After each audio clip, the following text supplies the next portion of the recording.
इमरान तौर पर भी इसका कैरेक्टर आपके सामने डिफाइन हो गया कि ये बुज़दिल खातून नहीं है और बड़ी ही जवां मर्दी से, बड़ी ही इज्जत से और बड़ी बहादुरी से और पाकिस्तान की लिटिगेशन की तारीख में ये वाहिद खातून है जो इस उम्र में जिसको सबसे ज्यादा विक्टिमाइज किया गया। बिस्मिल्लाहिर्रहमानिर्रहीम, अस्सलाम वालेकुम। मैं जलील खान कुलाची, आप मेरे यूट्यूब चैनल देख रहे हैं। गुज़रे वाला पाकिस्तान के सियासी मंजरनामे में आज पूरा दिन क्या कुछ होता रहा और मुमकिन तौर पर कल क्या हो सकता है, इस हवाले से डिस्कस करेंगे।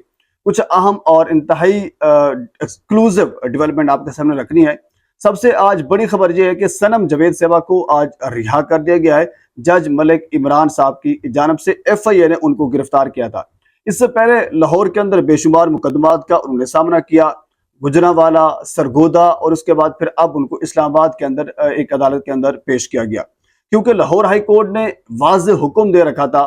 दो जज साहब ने इन तमाम तर उनके अकाउंट्स और जो इल्जामात उनके ऊपर थे उसको देखते हुए और ये फैसला दिया था कि अब इनको रिहाई का यानी जो परवाना है वो जारी किया जाए।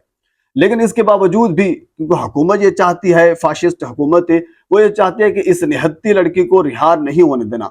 और खसूसन इवन कि ये स्टोरी भी मैंने आपके सामने रखी थी और जिस एक कुछ ज़राए से मैं पता चला था कि मरियम नवाज साहिबा के इंतहाई सख्त अहकामात हैं कि इस खातून को, इस लड़की को रिहाई नहीं मिलनी चाहिए। इवन कि यही वजह बताई जा रही है क्योंकि लाहौर की सदर तक लाहौर हाई कोर्ट का हुक्म था, तो लिहाजा दूसरी साइड पर जाकर उनको गिरफ्तारी उनकी डाली जाए। FIA की जानिब से उनकी गिरफ्तारी डाली गई। लेकिन आज जब मियां अली इशफाक साहब ने दलाइल का आगाज किया, इवन के उन्होंने ये कहा कि अगर FIA पहले दलाइल देना चाहे तो मोस्ट वेलकम, नहीं तो मैं दलाइल का आगाज कर लेता हूँ, उसके बाद फिर जो फैसला होगा वो देखा जाएगा। मियां अली इशफाक साहब ने बड़े जबरदस्त किस्म के आज दलाइल दिए और बेसिकली वो लाहौर हाई कोर्ट का फैसला, दो जजेस का फैसला अदालत के सामने रखा, जिसके अंदर यानी क्योंकि FIA ने यह कहा था कि हमें 14 रोज का कम से कम रिमांड चाहिए, जिस्मानी रिमांड हमें चाहिए, या फिर 30 दिन का यानी ज्यादा से ज्यादा हमें जिस्मानी रिमांड चाहिए। जिस्मानी रिमांड आप भी जानते हैं, जब भी किसी बंदे से कोई चीज बरामद करनी हो तो उनका जिस्मानी रिमांड लिया जाता है।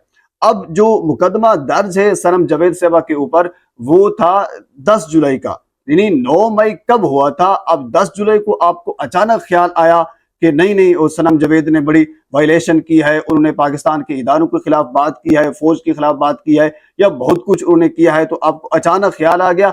आपने आज से 2-4 दिन पहले एक मुकदमा दर्ज किया, उस मुकदमे के अंदर आप गिरफ्तार भी कर लेकर आ गए, और उसके बाद फिर आप अदालत से ये भी इस्तदा कर रहे हैं कि हमें मजीद जिस्मानी रिमांड की जरूरत है। यानी कम से कम 14 माह के बाद आप किस चीज की जिस्मानी रिमांड मांग रहे हैं और क्या आपने बरामद करना है। तो इसके ऊपर जो प्रोसिक्यूटर हैं उनके FIA के, उन्होंने ये कहा कि बेसिकली हमने सनम जावेद सेबा का ट्विटर अकाउंट जो है वो हमने इनसे सरेंडर करवाना है, उसके ऊपर मवाद है, वो ये सारी चीजें रखनी है। तो इसके ऊपर अली इशफाक साहब ने बड़े जबरदस्त किस्म के दलाइल दिए, क्योंकि वो FIA जो केसेस हैं इनके एक्सपर्ट समझे जाते हैं।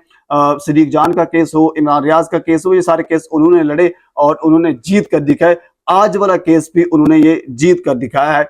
उन्होंने एक अहम तरीन पॉइंट यही रखा कि जब लाहौर हाई कोर्ट का हुक्म है और हुक्म के अंदर लाहौर हाई कोर्ट ये कह चुकी है कि अब ये बिल्कुल बरी-ओ-ज़िम्मा है, इसके ऊपर कोई इल्जाम नहीं है, जितने इल्जामात इनके ऊपर थे तमाम तर तहकीकात के बावजूद वो सारे के सारे गलत साबित हुए, तो इसको रिहाई का परवाना जारी किया जाए। तो लिहाजा उसी चीज को मद्देनजर रखते हुए आज रिहाई यकीनी बनाई जाए। तो जज मलिक इमरान साहब ने रिहाई का हुक्म दे दिया, रिहा भी हो गई। सनम जावेद सेबा अपने वालिद मियां अली इशफाक साहब के साथ और उसके साथ फिर उनकी वालदा भी थी, तो वो घर को भी चले गए। सनम जावेद सेबा का मुबारक हो। अब हम थोड़ा सा आगे चलते हैं।